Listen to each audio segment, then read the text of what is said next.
Good afternoon on what is a bright, sunny and warm afternoon. It is Wednesday the 22nd of September. I am back in the reading nook with a nice hot cup of tea. And of course, some parcels to unbox. So the next one I'm going to do has come from Littleton, Colorado. So, yep, there we go. Let's see if I can find where to do this. The envelope has, the envelope's a bit damaged. It's not survived the journey too well. So let's get the knife in here. Let's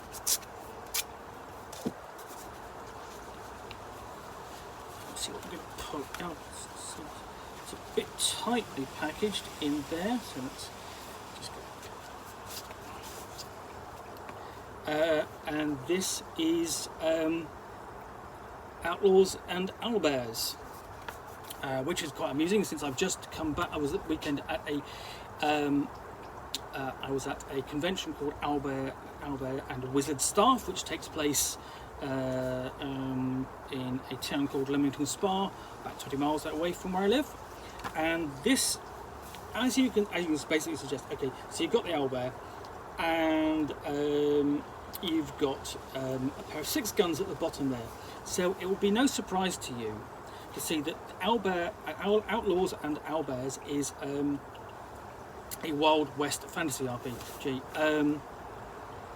I honestly think Outlaws and Owlbears doesn't work as a title. Owlbears and Outlaws is easy to say. I really, so yeah, as it says inside, a Wild West fantasy RPG. So yeah, and very simple enough. Outlaws and Owlbears takes place in a fantasy Wild West that never was. Before you start shooting wizards, riding elemental power trains, or dynamiting chimney rocks, you need a character. So this isn't an uncommon genre, subgenre. It's done a bit. It's industry. Coyote Trail, I believe, from Pale Game Press, is a D20 system, which essentially transfers sort of like the Dungeons and Dragons kind of mechanics and magic and so on, and races to a fantasy, to a Wild West setting.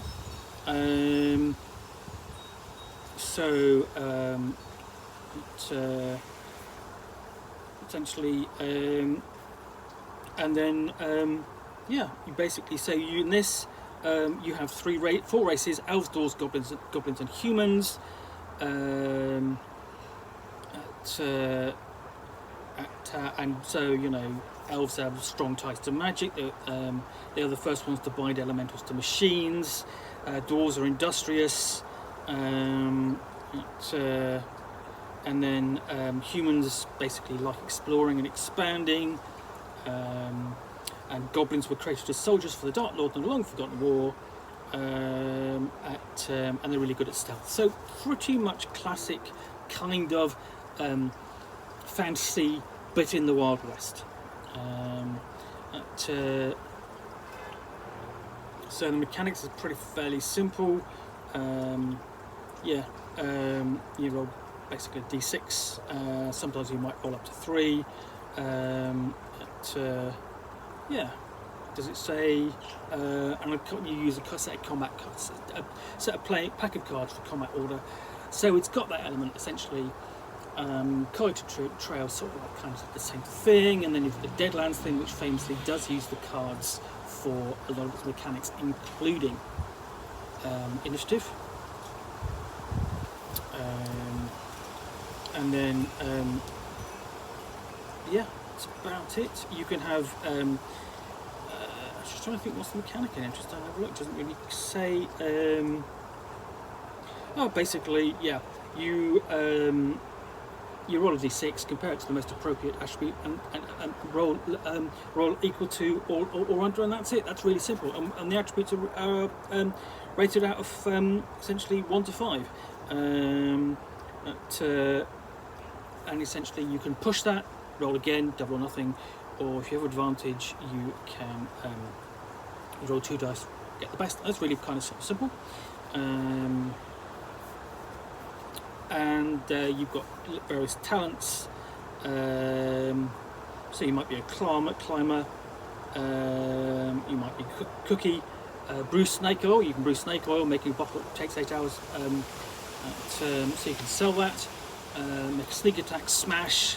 When you hit an enemy with a great weapon, you can knock them prone and so on. There's magic, universal magic, black magic, light magic, or reasonably well illustrated, nature magic, void magic, and then essentially when you go up a level, you can increase, or basically when you advance, you can increase your stats, and then you can take talents, and then you take prestige talents once you've got 5 talents. So you can become really quite powerful, and then a bit of information on basically travel and so on. You get into the combat, various weapon stats. So there we go, complete with illustrations. That's a nice touch. You know, they could have just listed them, but they've got someone to draw those, and they're reasonable illustrations. Armor, belts and slings and stuff like that, basically protection and holding stuff. More equipment, you can have magic tattoos, there's rules to snake oil, and then we get on to, so there we get the equipment list. Then we get to GM advice, which has got, you know, tropes and history, campaign adventure ideas and so on. And these are kind of classic Wild West ones, the campaign, basically bounty hunters, travelling lawmen, bank rail, larger company essentially, working for that, revenge, hired hands and so on. The one thing about this sort of thing is you can go to any Wild West basically film, book or TV series, because there are a lot of those available, and get inspiration from all of those. Then we have Beastmen and Revenants, some of the bad guys. Then we have Canyon Springs Adventure. So that actually takes place in a canyon, in a lake. So there we go. So there's the canyon, there's the lake, and essentially where the town is, presumably just unlocking. And this is, so you've got an adventure before you got the bestiary, which is a little bit odd, but classic creatures. You have bison, chupacabra, or you know, that classic southwest America frontier, supernatural creature, domesticated animals including boar, ram, horse, pets, and then we get into various creatures, native and non-native to the Wild West, including the owlbear. And right up to the wind, we've got the Sasquatch and the Wendigo and the Thunderbird and so on. And then at the back you've got a quick reference and then a combat reference. So that's kind of straightforward and simple. That's basically fairly rough in its execution, I would have thought, just looking at that, but straightforward and simple. And again, that goes into the part where I want to look at basically whether an RPG, basically a fanzine in the RPG in fanzine format. Because one of the things that's happened with the ZineQuest, certainly ZineQuest 3, is can I write an RPG? Yes. Can I do it in this format, in this small format, rather than doing the whole thing, you know, basically one big book. So yeah, our Outlaws and Owlbears. When really, honestly, I genuinely think it should have been Owlbears and Outlaws. If only for the fact that it's a whole lot easier to say. So that's available. Just trying to think if it's got. So does it have a publisher's name? basically, it's by Corbin Rogers. You probably need to look that up on Kickstarter. But again, basically, stripped down OGL fantasy Wild West role-playing game. Well, thank you once again for watching another unboxing in the Nook. If you've enjoyed this, please do click the like button. And if you've got any comments or feedback, I appreciate you taking the time to post those, and I do respond as I can. And lastly, if you want to see me here back in the Reading Nook, having been alerted to yet another unboxing, and basically where I will have a handful of parcels, and I will talk about a role-playing game to the best of and extent of my knowledge for 10 minutes or so, all accompanied, of course, by a nice hot cup of tea.